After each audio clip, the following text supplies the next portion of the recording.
Yesus yang dilihat apa? Iman mereka, bukan si anak itu. Jadi kebersamaan itu sangat-sangat support pertumbuhan pribadi. Betul. Tapi kalau saya jadi yang punya rumah, saya akan jengkel. Jebol ya, tapi juga sulit juga. Siapa lu jebolin atap gua?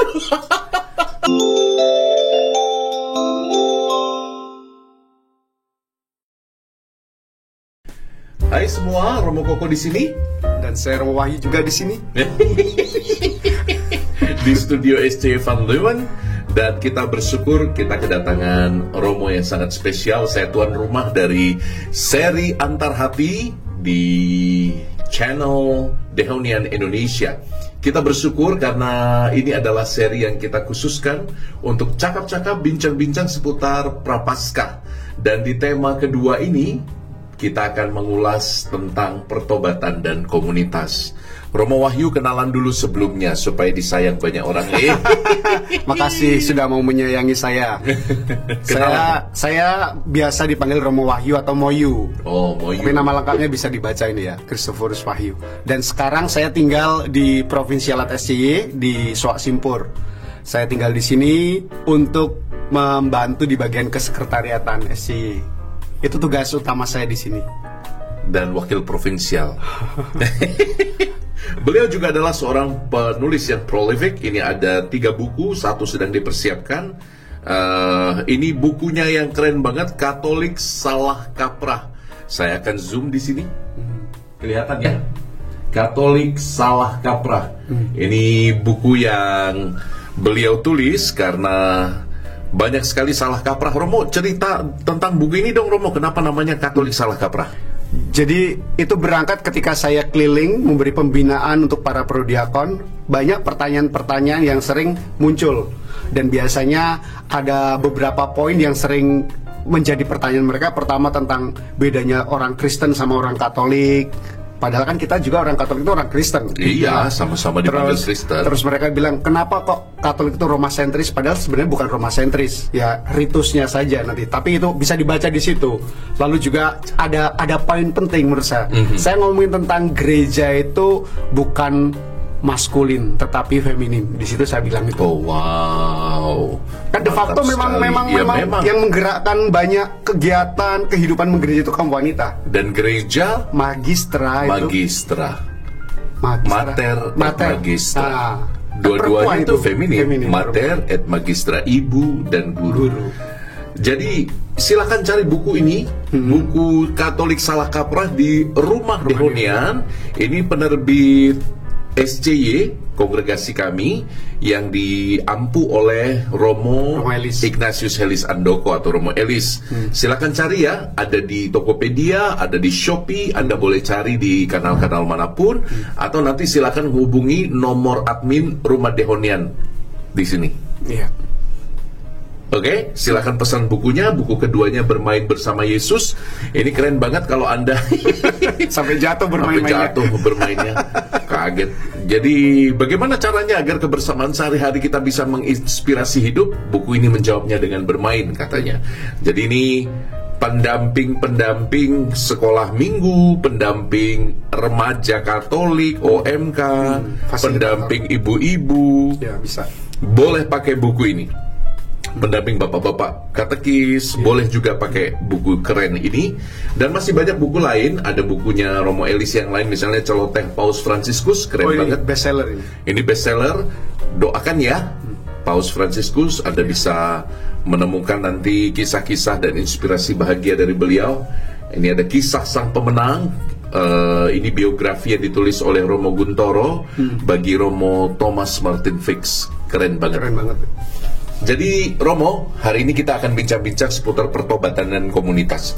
Romo kasih kita insight dulu dong, pembuka Romo, supaya kita bisa ngerti mengapa pertobatan harus di dalam dan bersama komunitas. Iya, menarik banget itu. Jadi Romo, jadi kalau kita perhatikan hampir semua agama ya itu mereka melakukan masa puasa atau masa ibadah puasa itu dalam kebersamaan.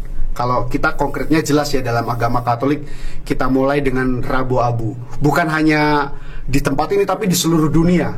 Bahkan ditandai dengan abu. Sehingga semua orang tahu ini orang Katolik sedang memulai. Orang Katolik itu bukan hanya Romo Joni atau Romo Wahyu, tapi orang Katolik. Jadi semua itu sedang memulai. Jadi itu justru ingin mengatakan bahwa kita berpuasanya itu bukan masalah personal, ini masalah komunitas, masalah bersama-sama. Kalau kamu bertobat, itu penting banget gerakan itu dilakukan bersama-sama. Kalau satu mungkin nggak kuat, tapi kalau bersama-sama dayanya lebih dahsyat. Oh, aduh loh. Itu gitu loh. Ingat kan itu ada kisah orang yang lumpuh, nggak bisa apa-apa kan dia, terus kemudian dibantu oleh beberapa orang dibawa ke tempat Tuhan Yesus. Yesus yang dilihat apa? Iman mereka, bukan si anak itu. Jadi kebersamaan itu sangat-sangat support pertumbuhan pribadi. Betul. Tapi kalau saya jadi yang punya rumah, saya akan jengkel. Oh. Jebol ya, tapi juga sulit juga. Siapa lu jebolin atap gua? Tapi coba kalau dibayangin Romo yang diangkat juga itu sulit.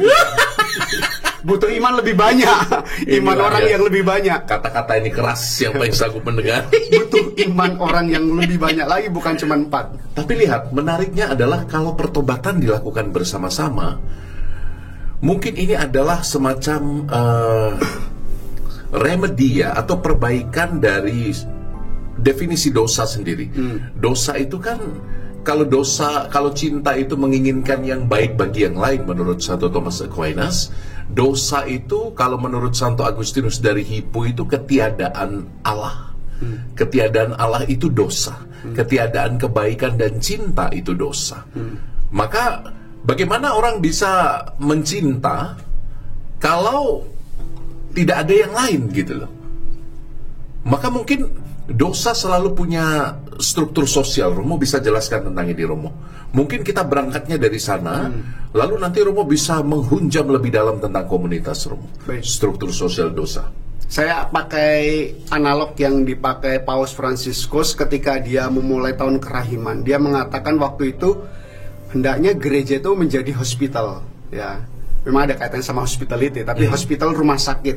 Karena orang yang datang ke situ adalah orang yang membutuhkan penyembuhan.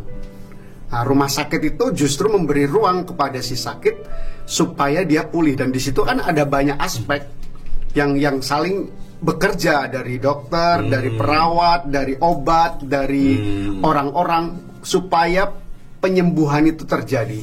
Si sakit kembali pulih. Yesus kan datang untuk orang sakit. Right. Maka si sakit itu pasti punya impact untuk yang lain. Paling nggak satu, ngerepotin, ngerepotin keluarga. Kalau dia sakit, dia butuh orang lain. Betul. Ya kan? Terus yang kedua, pasti juga menyebabkan kerepotan di luar rumah. Ya kan? Kita mau jalan, kita harus kasih prioritas ke dia, kita buru-buru, kita harus nahan diri, silahkan duluan ya. Terus selain itu, sakit itu juga menyebabkan hubungan nggak bagus toh. Kalau kita punya pengalaman, kadang kita mendatangi orang sakit itu dalam tanda petik aromanya nggak enak. Kadang kita membuat jarak dengan si sakit itu. Betul. Jadi istilah hospital dengan orang sakit sebagai si pendosa, kalau kita katakan gitu, itu sangat-sangat jelas bahwa dosa punya efek untuk membuat sekitar kita tanda petik tidak bahagia. Tidak bahagia. Oh, keren banget ya Romo ya. Dan justru pertobatan adalah jawaban dari kondisi itu ya Romo ya, karena sebagaimana dosa selalu punya impact sosial, seperti itu juga komunitas bisa menjadi hospital. Betul. Gitu ya, bisa menjadi ladang cinta yang menumbuhkan pemulihan dalam hidup kita. Romo punya cerita konkret nggak, sharing bagaimana komunitas membantu Romo untuk bertobat? Kita sekalian tahu dosanya Romo Wahyu. Aduh. Silakan Romo. Saya pernah tinggal di rumah Dehon, itu di kilometer 7. Kilometer 7, dan waktu itu sekitar tahun 2009-2010 ya. Saya ada di sana, dan itu sebagai imam baru. Saya pelayanan di rumah retret, dan benar seperti yang pernah saya dengar bahwa orang yang berkarya di tempat untuk memberikan kesegaran pada orang lain itu bisa mengalami kekeringan. Nah, pada waktu itu saya sungguh mengalami yang namanya kekeringan atau burn out gitu ya. Dan di situ melaksanakan misa, pokoknya jalan, ngasih retret jalan, semua bisa. Di luar kepala sudah semuanya kayak mesin itu ya, dihidupin semua kerja. Cuman meaningless kan. Kita nggak happy dengan yang kita buat, capek ya. Tapi saya punya satu rumah itu 6 orang yang luar biasa. Waktu itu Romo Laten masih hidup. dia selalu mengatakan, Rama nih, wis sembayang urung. Nah, dia, Romo sudah berdoa belum? Jadi kalau kita pulang dari rumah retret, dia nanya ini tuh. Dan dia selalu beri nasihat, di mana ada roh kamu bisa sungguh berdoa di situ. Artinya dia meneguhkan saya karena saya jarang kumpul di ruang doa. Dia mengatakan dengan kata lain, dia mengatakan lo bisa doa di mana aja deh ya. Tapi ingat konteksnya itu tempelin dulu Roh Kudus di situ supaya kamu terkoneksi. Terus yang berikutnya saya punya waktu itu ada yang namanya Romo Haryoto ya.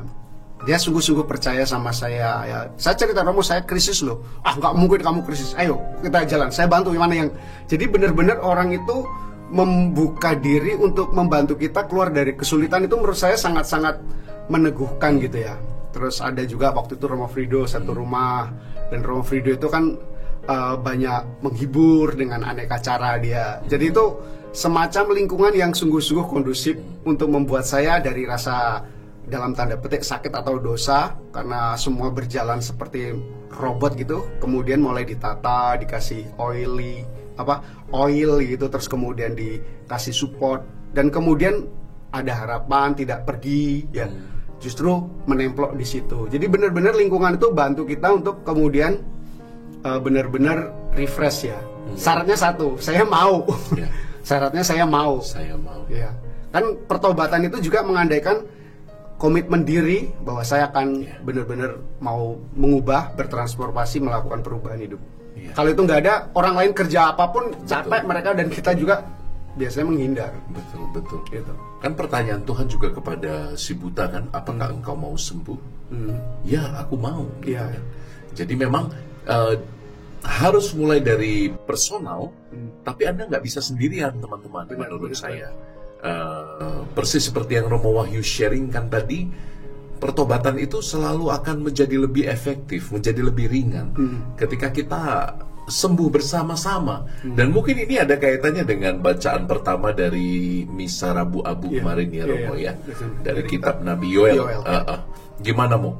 Perlu nggak itu pertobatan itu? Kenapa perlu dideklarasikan itu? Seperti bacaan pertama itu dari kitab Nabi Yoel itu. Kalau teman-teman nanti baca, di situ sangat jelas sekali Nabi Yoel itu mengingatkan kita dibuat bareng-bareng, tandanya kelihatan, gerakannya sama, gerakan dalam arti ya bukan gerakan badan, tapi movementnya itu bersama-sama, terus simbol-simbol yang dipakai sama, supaya kita bisa saling terkontak ya, terkoneksi satu sama lain. Oh, ini kita melakukan sesuatu yang seirama sebenarnya.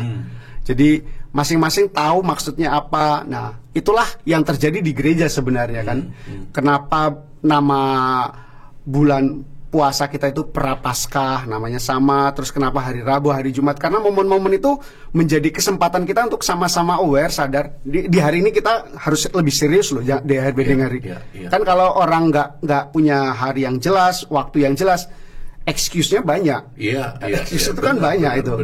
Maka dengan kita nggak usah merasa kalau ada yang lain ngingetin gimana perjuangan hari ini untuk puasa, terus kita emosi, loh kamu nggak puasa, terus karena kita mungkin melakukan makan gitu. Kan kesempatan kita bukan untuk membela diri, tapi lebih memurnikan lagi. Ya saya sebenarnya puasanya bagian ini sih gitu.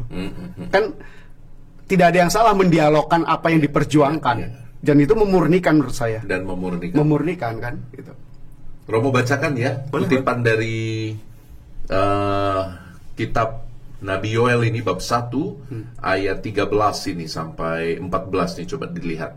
Kenakanlah kain kabung dan merataplah hai imam-imam, meraunglah hai pelayan-pelayan mesbah, masuklah bermalamlah dengan memakai pakaian kabung, hai pelayan-pelayan Allahku, sebab kurban sajian dan kurban curahan sudah dihentikan dari rumah Allahmu. Lihat ya, jadi kenapa para imam dulu yang ditegur? Kamu dan juga pelayan-pelayan Allah yang ditegur, dan bahkan dikatakan kurban sajian, kurban curahan sudah di-stop dari rumah Allah. Ini untuk mengindikasikan bahwa pertobatan itu dimulai secara struktural juga, sebagaimana dosa punya akibat struktural. Khususkanlah hari puasa, dan ini yang penting. Umumkanlah perkumpulan raya. Kumpulkanlah para tua-tua dan seluruh penduduk negeri ke rumah Tuhan Allahmu, dan berserulah kepada Tuhan. Yang mengatakan bahwa pertobatan hanya di level personal itu nggak keliru, tapi belum lengkap menurut saya. Karena kitab suci sendiri mengatakan bahwa seruan pertobatan hendaknya dihidupi, dideklarasikan bersama-sama. Dan ini yang unik dari gereja Katolik. Gereja Katolik itu gereja yang sangat komuniter, dan spiritualitas Dehonian itu dengan lebih tajam lagi, karena ini yang bicara-bicara ini para SC, para Dehonian.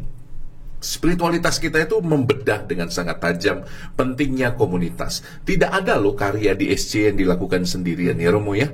Kita harus ada teman, harus ada saudara yang mendampingi. Karena bagi SCY, komunitas itu bukan instrumen atau bukan alat meraih sesuatu. Maksudnya apa sih alat meraih sesuatu misalnya? Ya, cuman kendaraan, kita nggak ada kaitannya sama dia. Kalau udah gak kita perlukan, kita buang gitu kan. Instrumen itu. Itu instrumen, tapi tujuan.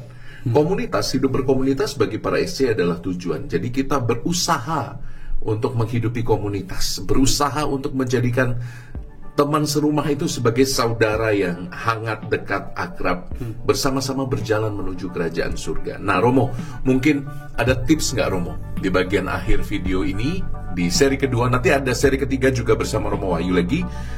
Ada nggak Romo tips yang bisa kita pakai supaya kita bisa membangun komunitas yang sehat dan komunitas yang saling support, terutama untuk mengingatkan pertobatan ini? Silakan.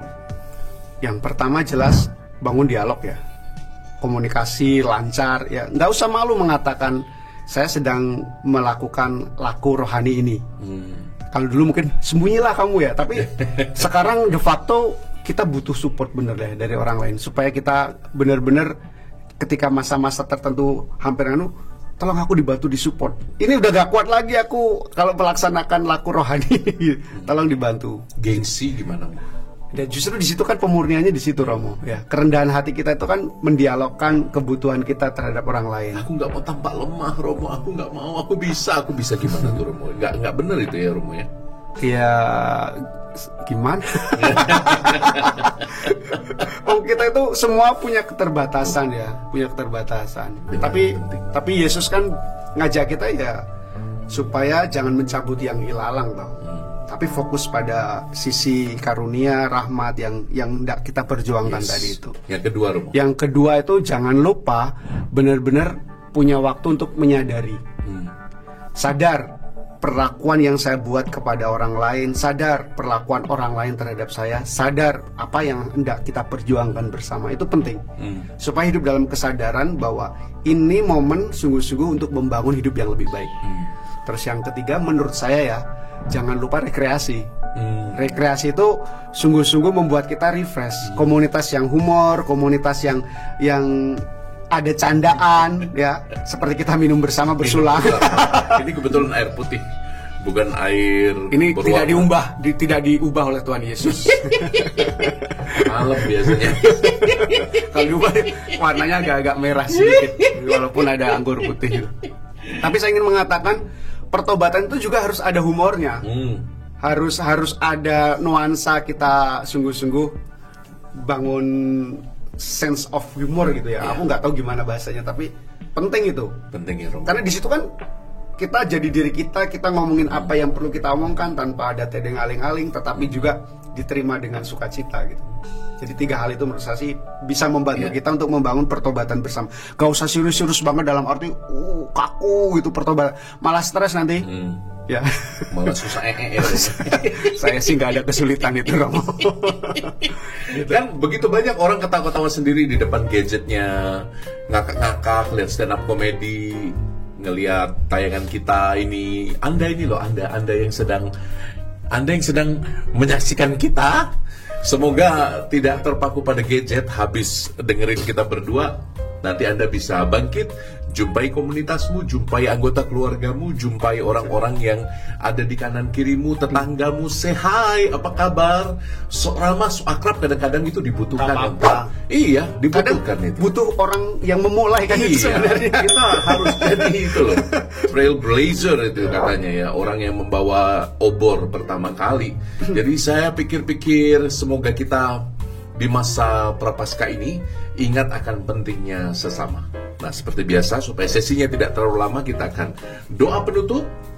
Lalu nanti setelah doa penutup dan berkat dari Romo Wahyu, nanti teman-teman ikut menjawab bersama ya, ketika nanti kami mendoakan seruan ini, hati Yesus yang Maha Kudus, jadikanlah hati kami seperti hatimu. Hatiku atau hati kami? Hati kami seperti hatimu. Bareng-bareng kan komunitas. Bareng-bareng kan komunitas. Iya, ya. bener. Jadikanlah hati kami seperti hatimu. Ya, yuk kita doa dulu ya.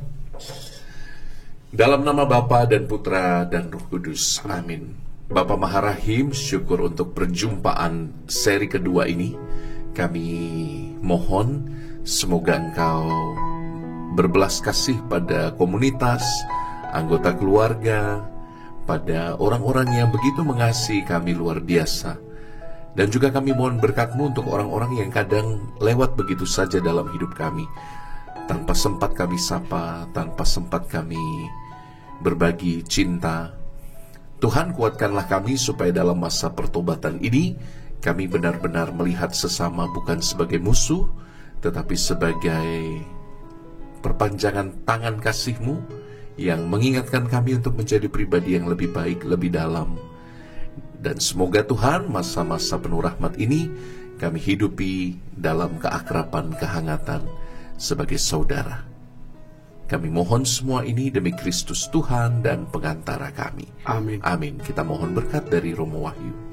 Tuhan bersamamu Dan bersama Roh-Mu, turunlah berkat Tuhan untuk usaha kita dalam pertobatan, dalam keluarga, dalam komunitas, dalam gereja. Dan kekuatan Allah turun untuk kita semua dalam kuasa Bapa, Putra, dan Roh Kudus. Amin. Amin. Hati Yesus yang Maha Kudus, Jadikanlah hati kami seperti hati-Mu. Tuhan sayang padamu. Bye semuanya. Bye. Jumpa di seri ketiga.